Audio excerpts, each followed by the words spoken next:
तो पुनः पुनः ईश्वरो गुरुरात्मेति मूर्तिभेद व्योमवद्व्याप्तदेहाय दक्षिणामूर्तये नमः। ओम शांति शांति शांति।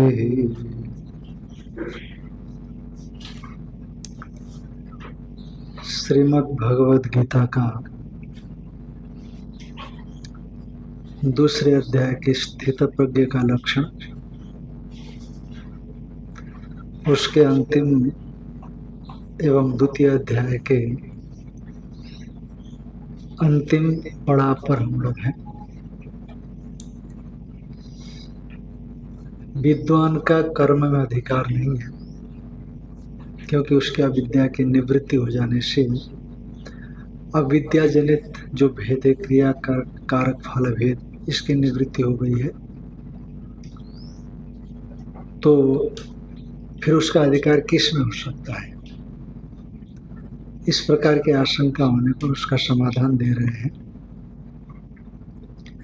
यस्य पुनर्निषेव अविद्या मात्रमिदं सर्वं भेद जातमिति ज्ञानम, माने जिस मुक्त पुरुष को, स्थित प्रज्ञ को, पुनर्निशा इव अविद्या मात्रम इदम सर्वम भेद जातम, जिस तरह से निशा होती है, रात्रि होती है, रात्रि निशा, जैसे निशा में तो भेद तो रहता ही है ना, पता नहीं लगता पर भेद तो होता ही है। तो उसी तरह से पुनर्निशाइव अविद्या मात्रम, जैसे निशा अंधेरा है, तमोगुणात्मक है, उसी तरह से निशा के समान अविद्या मात्र ये संपूर्ण भेद प्रपंच है। ऐसा ज्ञान जिसको है, तस्य आत्मज्ञस्य सर्वकर्म संन्यासी एवं अधिकारो, ऐसा जो आत्मज्ञ पुरुष है उसका सभी कर्म के संन्यास में ही अधिकार है। पूछा था ना, विद्वान की अविद्या की निवृत्ति होने से अविद्या जनित क्रिया कारक फल भेद इन सब की निवृत्ति हो गई, अतएव कर्म में उसका अधिकार नहीं है। तो फिर विद्वान का अधिकार किसमें है? तो ऐसी आशंका हो गई। तो का विद्वान का अधिकार सर्व कर्म संन्यास में ही है। एवं हाँ, तस्य आत्मज्ञस्य सर्वकर्म संन्यासे एवं अधिकारो न प्रवृत्तो, उसकी प्रवृत्ति में अधिकार नहीं, सर्वकर्म संन्यास में ही अधिकार है। तथा च दर्शयिष्यति, इसी बात को गीता के 5वें अध्याय में भगवान दिखाते हैं। हाँ जी, हाँ, 5वें अध्याय के 17वें श्लोक में दिखाएंगे। तद्बुद्धयस्तदात्मानस्तन्निष्ठस्तत्परायण गच्छन्त्य पुनरावृत्तिर ज्ञानम निर्धूत कर्मशा, ऐसा कोई श्लोक है। तद्बुद्धयस्तदात्मानस्तन्निष्ठस्तत्परायण गच्छन्त्य पुनरावृत्तिम ज्ञान निर्धूत कल्मषा। तो तद्बुद्धया तस्मिन् परमात्माने एव गता बुद्धिर ये शांति,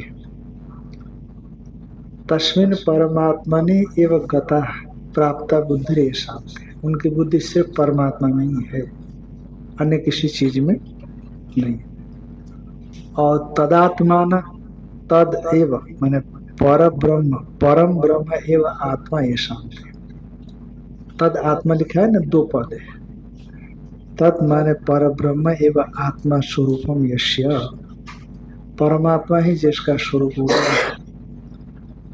तन्निष्ठा तस्मिन् ब्रह्मणे व निष्ठा ये शांति, उस ब्रह्म में ही निष्ठा है जिनकी, ब्रह्म से इतर में निष्ठा नहीं। अज्ञानी को ब्रह्म से इतर में निष्ठा होती है, या चैतन्य विशिष्ट जगत में निष्ठा होती है, परंतु ये जो तत्व ज्ञ है उसकी ब्रह्म मात्र में ही निष्ठा होती है। तन्निष्ठा ब्रह्मणि व निष्ठा,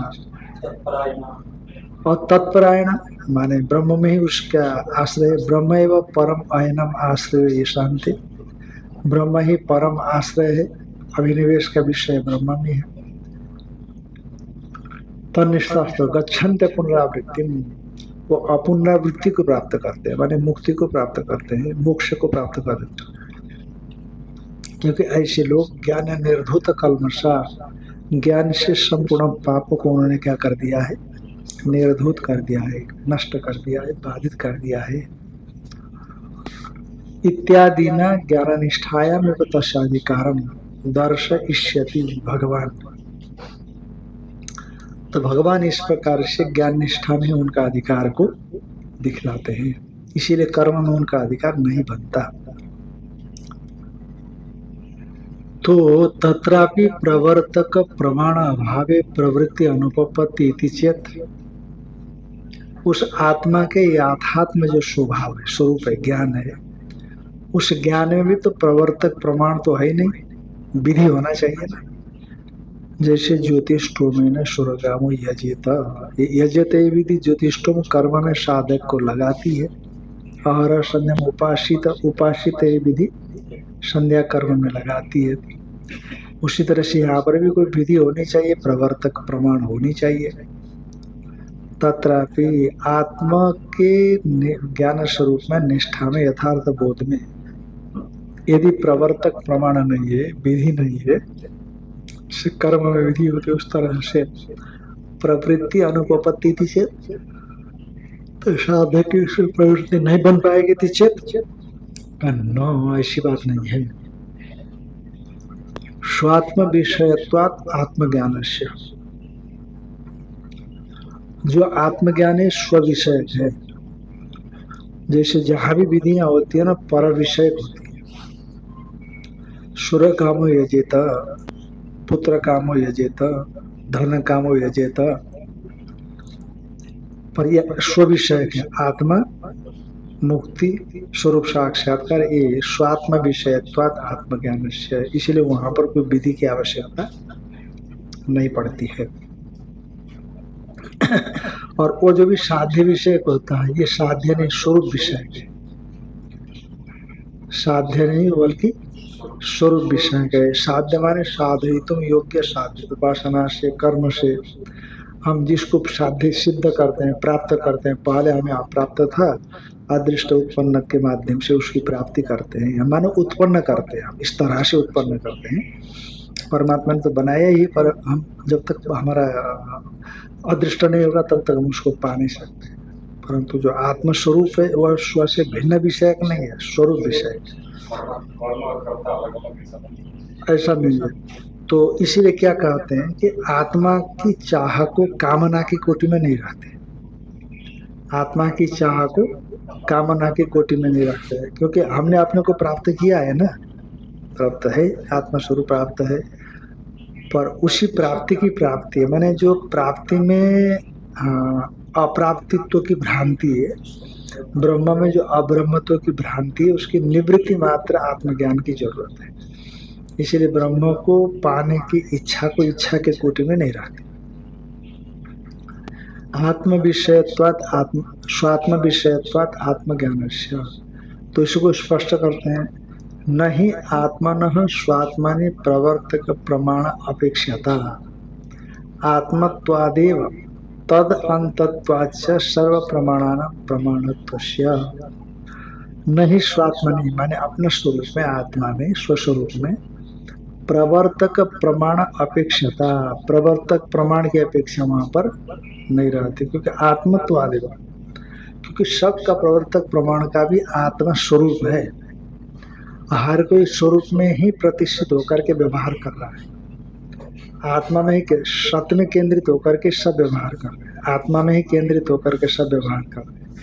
मिट्टी से बने जितने भी बर्तन है वो मिट्टी में केंद्रित होकर के व्यवहार करते हैं। यदि मिट्टी उसमें न रहे, सोना न रहे, तो व्यवहार उसमें नहीं होता, क्योंकि मिट्टी सोना उनका अपना स्वरूप है, आत्मा है। उसी तरह से नहीं आत्मत्वादेव, वो आत्मस्वरूप ही है। तद अंतत्वाच्च सर्व प्रमाणानां प्रमाणत्वस्य, उसी आत्मा अंत है जिनका, तस्य भाव तत्व तस्मात् आत्मा अंत वाला आत्म पर्यवसाय ही सभी प्रमाणों का प्रमाणत्व है। सभी प्रमाणों का प्रमाणत्व किसमें है? आत्म पर्यवसाय में। यदि आत्मा की उपलब्धि हो गई तो प्रमाण का प्रमाणत्व निष्क्रिय हो गया। बस प्रमाण का प्रमाणत्व तब तक है जब तक कि आत्मा में अध्यारोपित अतत धर्म के अध्यास की निवृत्ति नहीं होती, तब तक प्रमाणगत प्रमाणत्व है। जिस दिन अतत धर्मों की निवृत्ति हो जाएगी, जिस क्षण हो जाएगी, तो उस क्षण में ज्ञान होने की वजह से जैसे संपूर्ण प्रपंच स्वरूप में लीन हो गया, बाद हो गया कहिए, उसी तरह से प्रमाण का प्रमाणत्व भी वहां जाकर के बाद उसका कोई मतलब ही नहीं रहेगा। जैसे जिसने पानी पी लिया है, प्यास निवृत्ति हो गई, तो उसको उस क्षण के लिए पानी की आवश्यकता की निवृत्ति हो गई। जैसे उसी तरह सर्व प्रमाण के प्रमाणों के प्रमाणत्व भी तदंत ही है, आत्मस्वरूप में ही जाकर के परिवर्तित होता है। नहीं आत्मस्वरूप अधिगमे सती पुनः प्रमाण प्रमेय व्यवहार संभव, स्पष्ट कर दिया ना। आत्मस्वरूप का अधिगम हो जाने पर, आत्मस्वरूप का बोध हो जाने पर नहीं पुनः प्रमाण प्रमेय व्यवहार संभवती, प्रमाण प्रमेय प्रमात्री है कि नहीं, प्रमाता, इस संपूर्ण व्यवहारों की क्या होती है? निवृत्ति हो जाती है, आवश्यकता ही नहीं रहेगी ना। प्रमाण प्रमेय प्रमाता प्रमिति संपूर्ण व्यवहार द्वैत प्रपंच काल में अविद्या दशा में विद्या से अविद्या की निवृत्ति हो गई, तो यावत द्वैत का निवर्तन हो गया, बाद हो गया। तो इसीलिए भी उसकी बाधित हो, एक तो बाद हो गया, दूसरे स्वरूप बोध होने से उसकी कृत्यता हो गया। अब प्रमाण प्रमेय प्रमाता प्रमिति इत्यादि का जो व्यवहार होना है, वो व्यवहार उसके लिए निरर्थक हो जाएगा। ये व्यवहार इसीलिए था, और जो अपना उद्देश्य पूरा हो गया तो इसकी भी निवृत्ति हो जाती। नहीं आत्मस्वरूप अधिगमे सती, आत्मस्वरूप का बोध हो जाने पर पुनः प्रमाण प्रमेय व्यवहार संभवती, प्रमाण प्रमेय आत्मस्वरूप पे स्थित है ना। अब कहीं भेद को स्वीकार थोड़ी करेगा, भेद के बिना प्रमाण प्रमेय प्रमिति इत्यादि व्यवहार नहीं होता। जब अभेद निष्ठ हो गया तो व्यवहार उससे संभव ही नहीं है। तो इसलिए वहां पर प्रमाण का प्रमाणत्व की आवश्यकता नहीं, जब तक भेद है, अज्ञान है, तब तक व्यवहार है। प्रमातृत्व ही आत्मनो निवर्तयति अंत्यम प्रमाणम, जो प्रमातृत्व है आत्मा में आया हुआ, जो प्रमातृत्व है कि नहीं, प्रमातृत्व आत्मा तो नित्य शुद्ध बुद्ध मुक्त स्वभाव है हमेशा,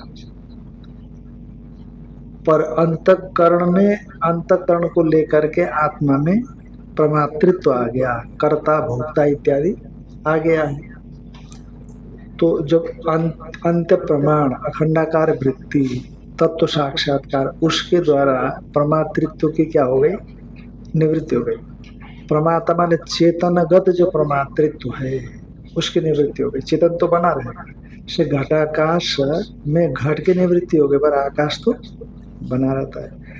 उसी तरह से प्रमातृत्व आत्मनिष्ठ प्रमातृत्व, प्रमातृत्व कर्तृत्व भोक्तृत्व है कि नहीं। तो ये जो जो भी आप कल्पना करके रखे हैं, तो उन सब के उस स्वरूप में चेतन में क्या हो जाएगी? निवृत्त हो जाएगी, अविद्या निवृत्ति पूर्वक। तो प्रमातृत्व में ही आत्मनो निवर्तयति अंत्यम प्रमाणम, जो अंत्य प्रमाण है, अखंडाकार जो वेद वाक्य है, महावाक्य आदि जो अखंड वृत्ति है, उससे उत्थवृत्ति है, उस वृत्ति से जड़े ज्ञान से प्रमाणम, अंतिम प्रमाणम का अर्थ करते हैं वेद वाक्य लक्षणम अंतिम प्रमाणम। उस अंतिम प्रमाण से उस आत्मा के प्रमातृत्व की निवृत्ति होगी। प्रमातृत्व नहीं रहेगा तो प्रमाण प्रमेय व्यवहार कौन करेगा? निवर्तयत एवच अप्रमाणी भवति, प्रमाण जो है ना, प्रमातृत्व का निवर्तन करेगा, पर वो तो रहेगा ना। फिर प्रमाण रहेगा तो प्रमातृत्व आदि व्यवहार हो सकता है। प्रमाण को प्रमाता प्रवृत्त करेगा तो चेतन प्रवृत्त करेगा तो प्रमाता कहलाएगा। फिर प्रमाता प्रमाण प्रमिति प्रमेय इत्यादि व्यवहार हो सकते हैं।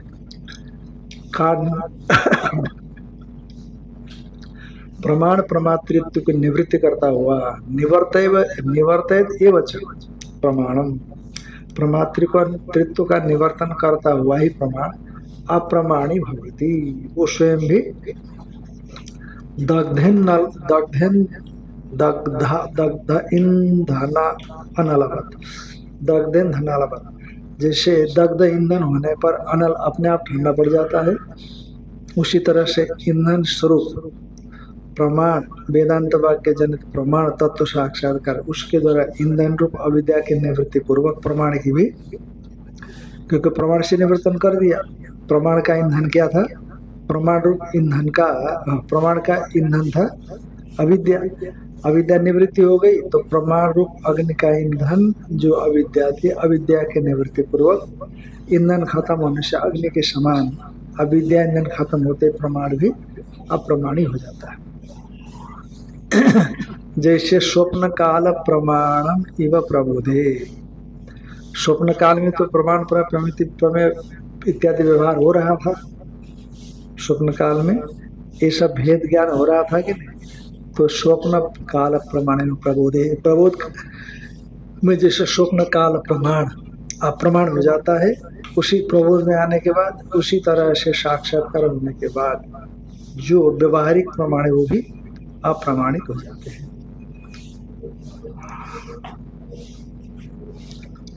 या स्वप्न काल प्रमाणिम व प्रबोध, तो प्रबोध काल में स्वप्न काल का प्रमाण प्रबोध काल में क्या होता है? अप्रमाणी हो जाता है। स्वप्न काल में तो प्रमाण है कि स्वप्न दृष्टा जो स्वप्न देख रहा है वो तो वही रोने लगता है, वही हंसने लगता है, वही दुखी होता है, वही सुखी हो जाता है। पर जागने के बाद तो हंसना, स्वप्न काल के में जो घटनाएं हुई थी उसको जान करके स्वप्न दृष्टा स्वप्न में दुखी होता है कि नहीं? दुखी भी होता है, सुखी भी होता है। किसी ने बुलाया है कि यहाँ जाओ, वहां भी चला जाता है, किसी ने कहा वहां मत जाना, नहीं जाता है, सब पूरा व्यवहार कर लेता है। पर जैसे प्रबोध में आएगा तो जब उसको याद आएगी तो हंसने लगेगा, अरे क्या बकवास था। तो उसी तरह से जो स्वरूप बोध होने के बाद स्वरूप बोध के लिए अज्ञान के निवृत्ति के लिए बना हुआ जो प्रमाण है तत्व साक्षर प्रकार है, वो भी निवृत्त हो जाएगा, स्वयं निवृत्त हो जाएगा। तो स्वप्न काल प्रमाण लोके च वस्तु अधिगमे प्रवृत्ति हेतु तो अदर्शना प्रमाण से। अब वस्तु जब मिल जाती है ना तो प्रवृत्ति हेतु, प्रमाण जो है लोक में वस्तु अधिगम के प्रति प्रवृत्ति का हेतु है। पर जब वस्तु प्राप्त हो जाती है तो प्रवृत्ति का हेतु तो नहीं देखा जाता प्रमाण में, है ना। जैसे एक बार अपने रामेश्वर का दर्शन करके आ गए जिस प्रमाण से, प्रत्यक्ष आदि प्रमाण से, तो फिर पुनः पुनः बारंबार प्रवृत्ति के हेतु तो प्रमाण में नहीं होता। कभी बहुत लंबे समय में हो गया, अन्यथा नहीं। तो जगत में तो हो भी सकता है पर परमार्थ में ऐसा नहीं होता। लोके च वस्तु अधिगम प्रवृत्ति हेतुत्वात् अदर्शनात् प्रमाणस्य आत्मज्ञान उदय प्रमाणानाम प्रामाण्यस्य अवसानत्वात्। आत्मज्ञान का उदय होने पर प्रमाण का जो प्रामाण्य है वो अवसान निवृत्त हो जाता है। तस्मात् न आत्मविदः कर्म अधिकार, क्योंकि आत्मवेत्ता के लिए इसीलिए कर्म में अधिकार नहीं हो सकता, क्योंकि कर्म में अधिकार के लिए तो अविद्या चाहिए, भेद बुद्धि चाहिए ना। पर इसका तो अविद्या से भेद, अविद्या जो भेद बुद्धि का आपादिका है उसकी निवृत्ति हो गई, अतः प्रमाण प्रमेय इत्यादि व्यवहार ही नहीं रहा। तो विद्वान के लिए, आत्मवेत्ता के लिए जब तक भेद प्रमाणादि भेद व्यवहार पुरस्सर होने वाला जो कर्म व्यवहार है, कर्म व्यवहार कैसे होगा, अर्थात कर्म व्यवहार, तो इसीलिए तस्मात् न आत्मविदः कर्मणे अधिकार सिद्धम, इसलिए आत्मवेत्ता में कर्म में कोई अधिकार नहीं होता, सिद्ध हो गया।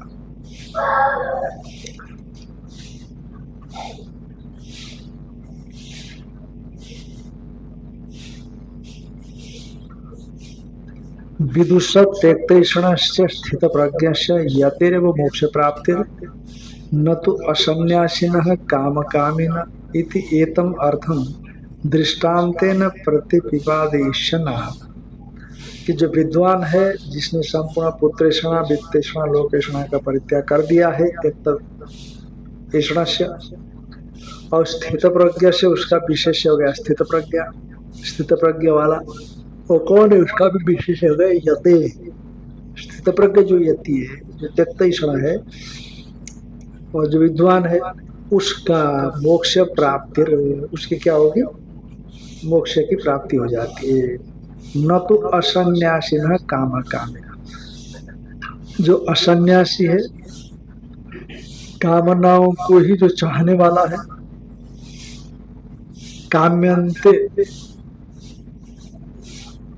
इमे इति कामा, जिनकी कामना की जाती है उनको काम बोलते हैं। तो काम अस्ति अस्मिति कामी पुरुष, तो ऐसे जिनसे, अथवा ऐसा कर सकते हैं कि काम्यन्ते अनेन इति कामा, माने मानसिक इच्छा, तो उस काम से जो कामी है वो काम कामी हो गया, है ना। अथवा काम्य पदार्थ को जो कामना करना, पहले काम पदार्थ कर्म में व्युत्पत्ति करना, काम्यन्ते इमे इति कामा, जिनकी कामना की जाती है वो काम हो गया पदार्थ विशेष, और उसको जो चाहना वो हो गया कामस्य कामी इति काम कामी।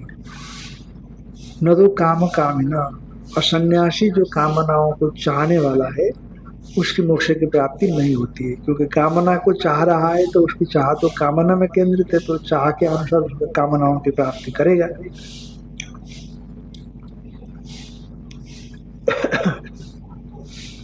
इति एतम अर्थम दृष्टान्तेन प्रतिपादयिष्यन्, इसी बात को दृष्टांत से प्रतिपादन करते हुए भगवान कहते हैं,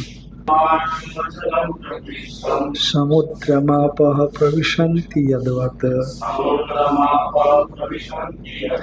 तद्वत् कामायं प्रविशन्ति सर्वे शान्तिमाप्नोति न कामकामी। आपूर्यमाणम, सब ओर से परिपूर्ण, अचलम जो शांत है, अचल प्रतिष्ठम, अचल रूप से जिसकी स्थिति, समुद्र का विशेषण है, स्थिर रूप से। कौन है, कहते समुद्रम, जो समुद्र है।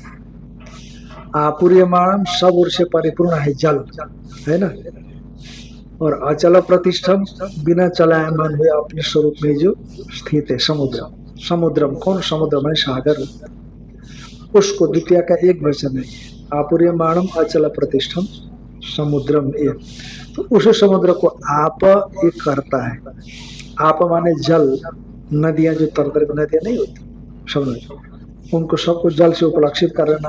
आप उस समुद्र को यद्वत् प्रविशन्ति, जिस ढंग से प्रवेश करते, माने इतने दुनिया भर में बारिश हो जाती है, वो संपूर्ण जल समुद्र में जाकर के लीन हो जाता है, तो फिर भी समुद्र में कोई जो है डिस्टर्ब नहीं होता, कोई हलचल नहीं होता। कि समुद्र में बाढ़ आ गई, ऐसे सुना, नदी में बाढ़ आ गई सुनते हैं, नर्मदा जी में, गंगा जी में बाढ़ आ गई, गांव के गांव बह गए सुनते हैं, पर समुद्र में बाढ़ आ गई ऐसा नहीं सुना जाता। पानी भी कहाँ ज्यादा बढ़ता है, कोई बढ़ता हुआ नहीं दिखता, बस समुद्र में जो तट में पानी है वही पानी है।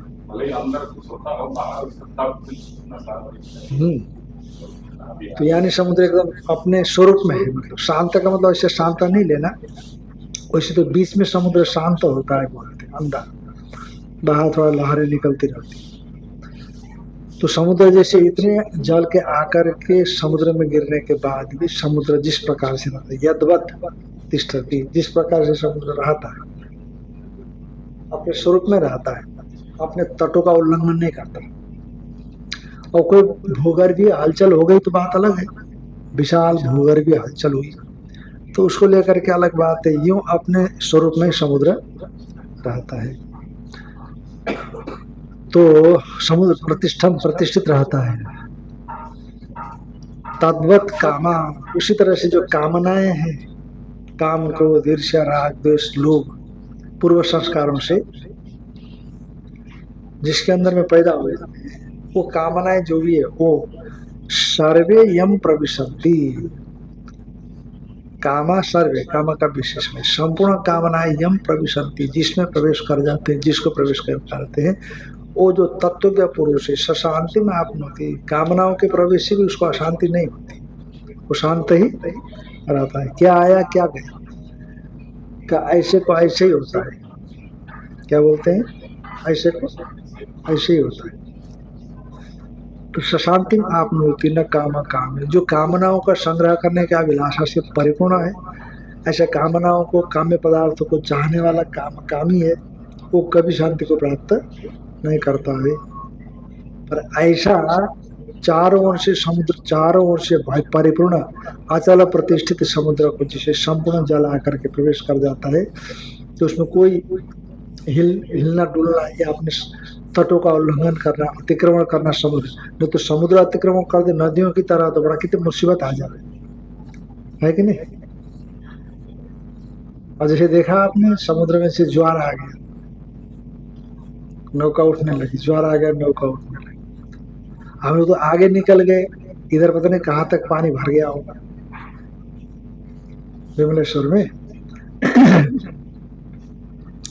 वह समुद्र जब कुपित होकर के तटों का उल्लंघन करके बढ़ने लग जाए तो बड़ा मुसीबत। इतनी ऊंची ऊंची लहरें, कम से कम कितने फुट ऊंची लहरें उठ जाती है। वही तो महाप्रलय काल में कोई समुद्र कुपित हो जाता है, सब पूरे स्थल से मुसलधार बारिश होती है, मुसल के धारा जैसी, मुसल जैसी धाराएं होती है बारिश। सब पृथ्वी जल में जल, तेज में तेज, वायु में वायु, आकाश में, अंततः फिर कारण में लीन जाते हैं। न काम कामी आपूर्यमाणम अद्भि, माने जल से परिपूर्ण जो समुद्र है, आपूर्यमाणम समुद्र का विशेषण है, अद्भि आपूर्यमाणम, जल से परिपूर्ण जो समुद्र है। अचल प्रतिष्ठा कैसा है, वो अचलतया प्रतिष्ठा अवस्थित, अचल रूप से जिसकी प्रतिष्ठा है। यहाँ जब नर्मदा जी, आप लोगों ने देखा होगा, नहीं देखा होगा, 2014 में जब पानी बढ़ जाता है ना, जब पानी कम होता है तो शां की आवाज आती है। जब पानी परिपूर्ण रह जाता है, जल से परिपूर्ण नर्मदा होती है, तो ये जैसे नीचे है, नीचे जो मोबाइल आवाज है वहां पूरा पानी चलता, एकदम शांत होती है नर्मदा जी। जो धारा चलती थी, पानी गिरता था इधर उधर से अटक करके, वैसा कुछ। इसमें तो बड़ा भारी कोलाहल होता है जब पानी छोड़ते हैं, पानी टकरा करके पत्थर, पर वहां कुछ भी नहीं होता, एकदम शांत होता है एकदम। हाँ, ध्यान में आए तो डर पैदा हो जाए, इतना शांत है, इतनी निरवता। आपूर्यमाणम अद्भि सर्वदा आपूर्यमाणम, अचल प्रतिष्ठा को प्राप्त करता है समुद्र, तो अपने तट को उल्लंघन नहीं करता। जैसे उसी तरह से ज्ञानी भी तो तमाम चीजें प्राप्त होने पर भी बाध्यता वृत्ति से अपने स्वरूप से च्युत नहीं होता, अपने स्वरूप में रहता है। आपूर्यमाणम अद्भि अचल प्रतिष्ठा अचलतया प्रतिष्ठा अवस्थित, तम अचल प्रतिष्ठम समुद्रम, समुद्र को आप सर्वतोगता, न केवल भारत है ना, नेपाल का तो भारत में चला जाता है, कहीं दुनिया के कहीं पर भी हो, सर्वतोगता प्रविशन्ति, सर्वत सभी ओर से गया हुआ जुझा। अभी लोग थोड़ा सा डैम बांध करके रोक लेते हैं, परंतु कितना पानी चला जाता है समुद्र में। तो इसलिए समुद्र में आप सर्वतोगता सर्वतो, सभी ओर से फैली हुई जल वहां जा करके लीन हो जाती है। स्वात्मस्थम अविक्रियम एवं संतम तद्वत्, स्वात्मस्थम अविक्रियम एवं संतम, स्वात्मस्थ अविक्रिय होता हुआ, स्वरूप स्थित समुद्र जो कि अविक्रिय होता हुआ है, स्वात्मा में स्थित होता हुआ है, विकार को प्राप्त नहीं करता। तद्वत् कामा, उसी तरह से जो कामना है, वे विषय सन्निधो अपनी सर्वत इच्छा विषय, काम का अर्थ सर्व, काम काम कह दिया, कामा तद्वत् कामा, जो काम कामना है, जो कामा माने इच्छा विशेष, इच्छा विशेष को ले लिया। विषय सन्निधि, विषय सन्निधि होने पर भी, विषय न हो तो कोई बात का पता भी नहीं लगता है, जब विषय सन्निधि में हो तो पता लगता है आपका मन कितना कमजोर है कि मजबूत है। तद्वत् कामा विशेष सन्निधो अपनी सर्वत इच्छा विशेषा, माने कामना माने सर्वत्र फैलो इच्छा विशेष, विशेषण न होने पर भी यम पुरुषम समुद्र अपा अपो आवि अविकुर्वन्त, जिस पुरुष को से समुद्र को जल हिला नहीं सकते, डुला नहीं सकते, उल्लंघन नहीं करा सकते अपने मर्यादा का, उसी तरह से जिस पुरुष को आपो समुद्र में ऐसा लेना, जल समुद्र को जैसे विकृत नहीं कर सकते हैं, उसी तरह से यम पुरुषम इच्छा विशेष काम, जो इच्छा विशेष कामना है अभिकुर्वंत, विकार न करते हुए, विकार विकारम अकुर्वंत संत, विकार न करते हुए उसी पुरुष में प्रविष्ट हो जाती है कामना, उसी पुरुष में प्रविशंति सर्वे आत्मनि एवं प्रलीयंते, अर्थात सभी आत्मा में लीन होगी। प्रविशंति का मतलब है आना जाना आत्मा में क्या है, पर लीन हो जाते हैं। न स्वात्मवशम कुर्वन्ति, पहले तो ये स्वात्मवश कर लेते थे कामना, इसको ध्यान में आएगी नहीं। पहले कामना क्या होते थे, मन ने सोचा कि यह मेरा अनिष्ट का साधन कर रहा है, बस उसी से जुड़ गए। मन ने सोचा कि इधर मदिष्ट साधन साधक, मेरा इष्ट का साधक है, तो मन उसी से जुड़ जाता है कि नहीं, पर ये ऐसा नहीं जुड़ता। तो इसलिए आपो समुद्रम इव यम पुरुषम इच्छा विशेष अभिकुर्वंत, इच्छा विशेष इसको विकृत करते ही नहीं, मन को क्या बना देता है, दृश्य कोटि में डाल देता है, और मन में जो भी चल रहा है सबको दृश्य कोटि में, मन को सब पूरे प्रपंच को दृश्य, और दृश्य होगा तो उसमें बाधित हो जाएगा, इसलिए अपने में मानेगा ही नहीं, तो उसको कोई विकार पैदा नहीं करते।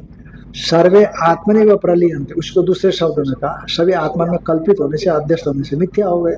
आत्मनि व प्रलीयंते न स्वात्मवशम कुर्वन्ति, अपने अधीन नहीं करते। शांति मोक्षम आपनोति, उस जो मुक्त पुरुष है मोक्ष को प्राप्त कर लेता है, ऐसे विद्वान नई तरह काम कामी, काम्यंदे कामा विषय कर दिया ना, विषय की चाह रखने वाले, तान कामयितुम शीलम, उनको जो चाहने के शील स्वभाव है इसका, वो काम कामी, उस सकाम कामी नैव प्राप्नोति, किम किम न प्राप्नोति, काम कामी किम न प्राप्नोति, शांति न आपनोति, किंतु अकाम कामी शांति आपनोति।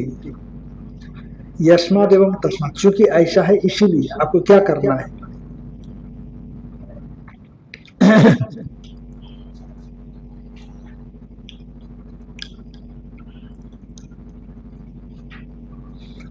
विहाय कामान्य सर्वान् पुमांश्चरति निस्पृह निर्ममो निरहंकार सुशांतिमधिगच्छति। यह पुरुष सन्यासी सर्वान कामान विहाय, संपूर्ण कामनाओं का त्याग करके, निष्प्रिय चरते, निष्प्रिय होकर के विचरण करता है, निर्मम होकर के विचरण करता है, निरहंकार होकर के विचरण करता है, सशांतिम अधिगच्छति, वो कैसा होता है, शांति को प्राप्त।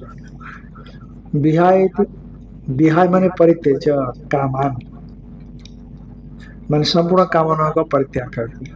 नहीं तो कामनाएं छोड़ देंगे, आप नहीं छोड़ोगे तो क्या करेंगे। मुक्त पुरुष तो संपूर्ण कामनाओं को त्यक्त कर दिया है उसने, उसका स्वभाव है, कामना उसको शरीर में डाल सकते, जैसे कि 70वें श्लोक में बता दिया। और जो तत्वज्ञ पुरुष, तत्व विमुत्सु है, विविदिशु है, वो क्या करेगा, उसको छोड़ने के लिए प्रयास करेगा। तो कहा कि निर्ममो निरहंकार, ममता से रहित हो जाएगा, अहंकार से भी रहित हो जाएगा, ऐसे पुरुष शांति में अधिगच्छति। विहाय परित्यज कामान, यह सन्यासी पुमान सर्वान अशेषता कार्य सरती, सर्वान सभी को, अशेष मैंने कामान में ले आना, सर्वान पुमान सर्वान कामान अशेषता, अशेषता क्या करता है, त्याग कर देता है।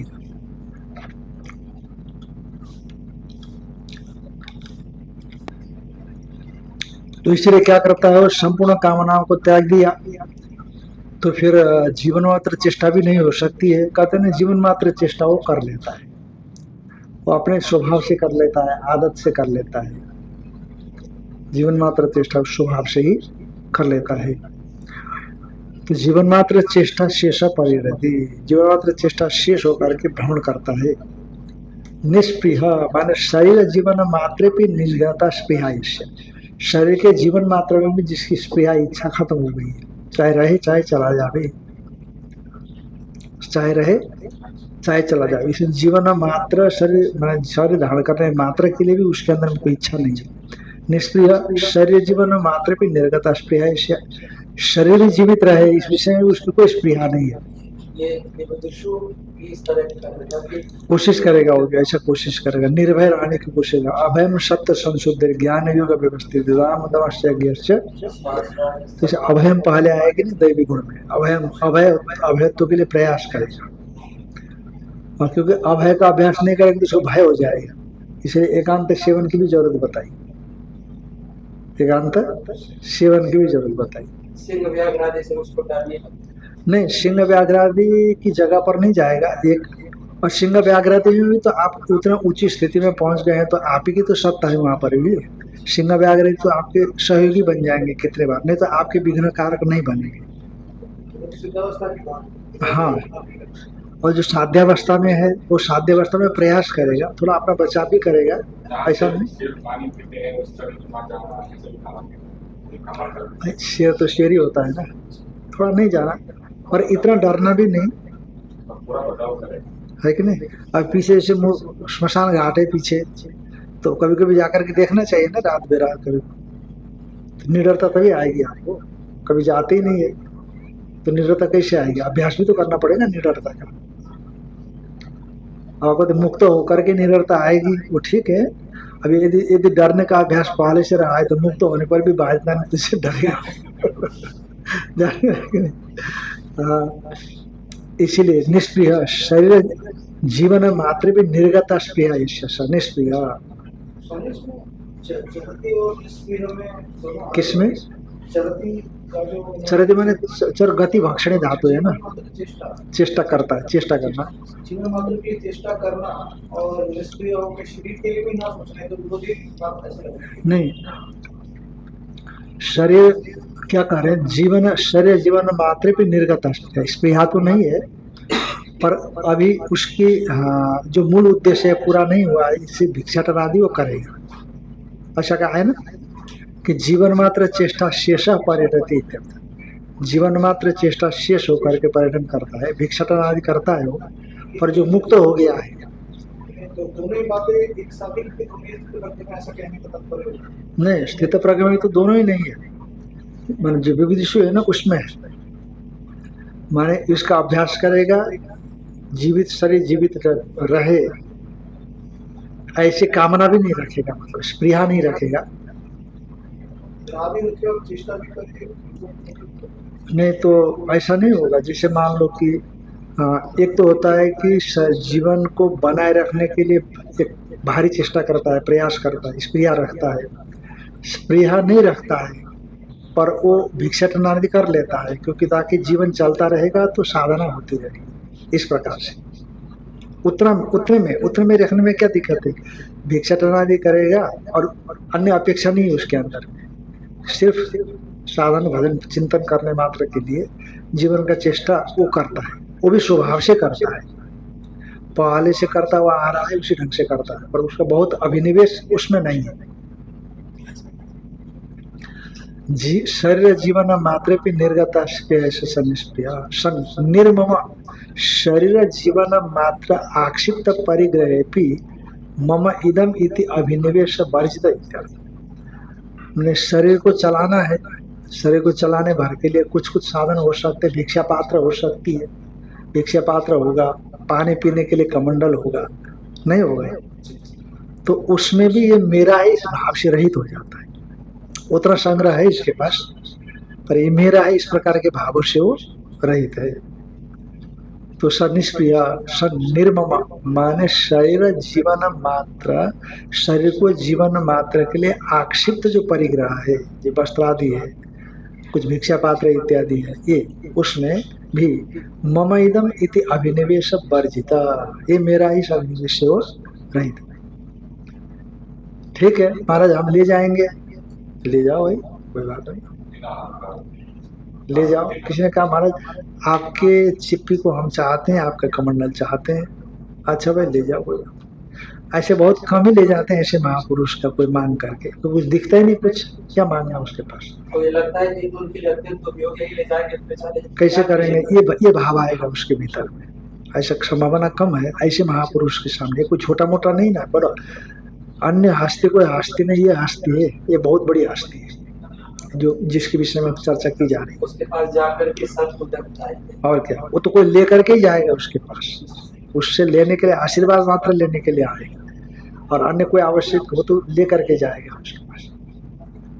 निर्गता निष्क्रिय निर्मम, शरीर जीवन मात्र आक्षिप्त परिग्रह भी, शरीर जीवन मात्र के लिए आक्षिप्त जो परिग्रह में भी मम इदम अभिनिवेश वर्जिता, निरहंकारो विद्यावत्वादि निमित्त आत्म संभावना रहित है। विद्यावत्वादि होती है ना, पांडित्य है, जैसे कोई पंडित होता है तो तुरंत दिखाने की कोशिश करता है, संगीतज्ञ होगा, कहीं संगीत चल रहा है तो तुरंत दिखाने की कोशिश करता है, मैंने जिस कला में पारंगत होता है वो कला की अभिव्यक्ति का अवसर आ जाता है तो तुरंत वो सामने उपस्थित होने की कोशिश कर लेता है कि नहीं। तो निरहंकार, पर ये ऐसे व्यक्त ही नहीं करता, निरहंकारो विद्यावत्वादि निमित्त आत्म संभावना रहित है। से भगवान में अहंकार नहीं है, पर कभी कभी स्वभाव से जीव की रक्षा करने के लिए चीजें आ जाती है तो लोगों को पता लग जाता है। कोई महापुरुषों में ऐसा कहते हैं ना, पुरुष दिखाने के लिए अहंकार पूर्वक पुरस्कार काम नहीं करता, कभी प्राणियों पर करुणा से, दया से, यदि उसमें सामर्थ्य है तो संकल्प कर लेता है, हो जाता है, पर इसी में उसकी जो ऐश्वर्य उसकी अभिव्यक्ति हो जाती है। निरहंकारो विद्यावत्वादि निमित्त आत्म संभावना रहेगा, आत्म पूजा। अब ये दूसरा होता है कि हमारी पूजा हो जाए, है कि नहीं, चमत्कार को नमस्कार होता है, इसलिए चमत्कार पहले पाओ फिर चमत्कार दिखाओ तो नमस्कार मिलेगा, इस भावना से वो चमत्कार दिखाएगा।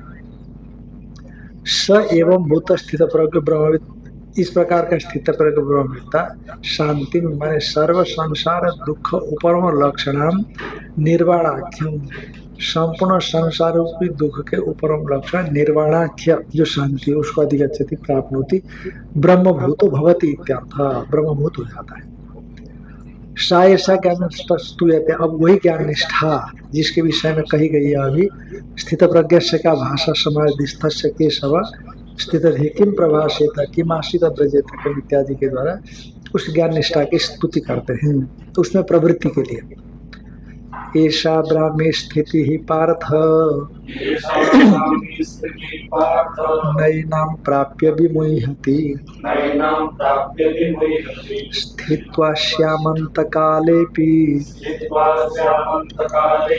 ब्रह्म निर्वाणमृच्छति।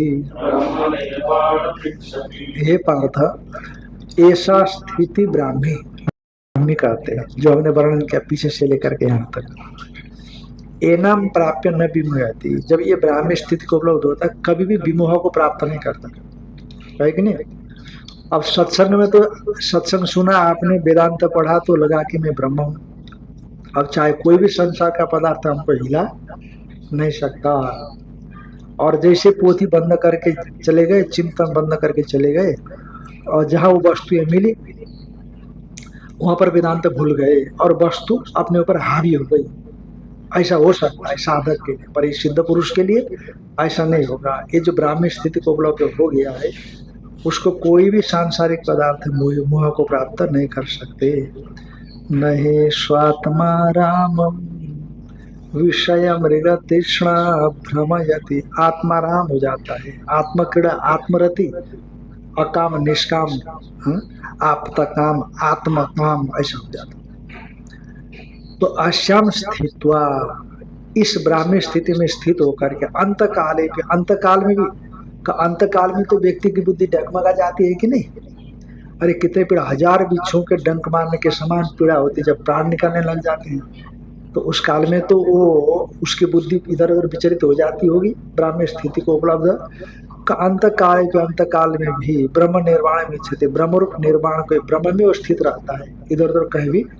एक बार जीवन मुक्त हो गया तो चाहे कितना ही कष्ट हो, वो कभी संसार को प्राप्त नहीं होता। ऐसा यथोक्ता ब्राह्मी ब्रह्मणि भवायम स्थिति, ये ब्रह्म में ही उपलब्ध होने वाली जो स्थिति है, सर्वम कर्म संन्यास्य ब्रह्म रूपणे अवस्थानम, ये ब्राह्मी स्थिति कौन है, क्या है? संपूर्ण कर्मों का संन्यास करके ब्रह्म रूप से अवस्थिति को ही ब्राह्मी स्थिति बोलते हैं। ये पार्थ न एनाम स्थिति प्राप्य लब्ध्वा, इस स्थिति को, इस अवस्था को, ये ब्राह्मी उपलब्धि को प्राप्त करके न विमोयति न मोह प्राप्त होती, वो कभी मोह को प्राप्त नहीं करता। धन आने से व्यक्ति मोह को प्राप्त करता है, पत्नी पुत्र के आने से मोह को प्राप्त करता है, रिश्तेदारों के अपनों के आने से मोह को प्राप्त करता है, पर ये ब्राह्मी स्थिति को प्राप्त करके चाहे संसार कुछ भी छूट जाए, वो मोह को दोबारा प्राप्त नहीं करेगा। स्थितो आश्याम स्थितो ब्राह्म्याम, ये जो ब्राह्मी स्थिति है उसमें स्थित होकर के यथोक्तायाम जो पूर्वोक्त है उसमें अंत काले भी अंत्य वयसी, अंतिम वय में भी ब्रह्म निर्वाणम ब्रह्म निर्वृत्ति वृक्षम मोक्षम रिच्छति गच्छति, ब्रह्म को प्राप्त कर लेता है, चाहे कितना ही कष्ट से कष्ट क्यों ना आवे, तो वो अपने ब्राह्मी स्थिति से विचलित नहीं होता। गच्छति किमु वक्तव्यम, हाँ, ब्रह्मचर्यादेव संन्यास यावजीव जो ब्रह्मणि अवतिष्ठति सब ब्रह्म निर्माणम इच्छति, उसके विषय में तो क्या कहना है, जो ब्रह्मचर्य काल से ही संन्यास लेकर के जब तक जीवित रहता है तब तक जो ब्रह्म में अवतिष्ठ होता है वो ब्रह्म निर्वाण को प्राप्त करे, उसमें तो कहना ही क्या है। जो कोई मान लीजिए उस काल में शुरुआत में नहीं हुआ पर अंतिम में ब्राह्मी स्थिति को प्राप्त कर लिया, तो वो तो ब्राह्मी स्थिति से बाहर नहीं जाता, पर जो ब्रह्मचर्य अवस्था से लेकर के निरंतर आत्मा का तत्वमर्शर्य महावाक्य को अनुशीलन में लगा हुआ है और जीवन मुक्ति से ब्राह्मी स्थिति को प्राप्त कर लिया है, वो हमेशा ब्रह्म में रहेगा, उसके विषय में तो कहना ही क्या है। सब ब्रह्म निर्वाण पृच्छति, इस प्रकार श्री महाभारत शतसहस्र संहिता में 82 भीष्म पर्वणि, 82 की रचित महाभारत के भीष्म पर्व में श्रीमद् भगवद गीता सुपनिषदसु, श्रीमद् भगवद गीता उपनिषद जो ब्रह्म विद्या है, योग शास्त्र जिसको कहा गया है, और इसके अंतर्गत कृष्णार्जुन संवाद में जो सांख्योग नामक दूसरा अध्याय पूरा हो गया। इति श्रीमद् परमहंस परिव्राजकाचार्य गोविंद भगवत पूज्यपाद शिष्य श्री शंकर भगवत कृतो श्रीमद् भगवद गीता भाष्य द्वितीयोध्याय। ओम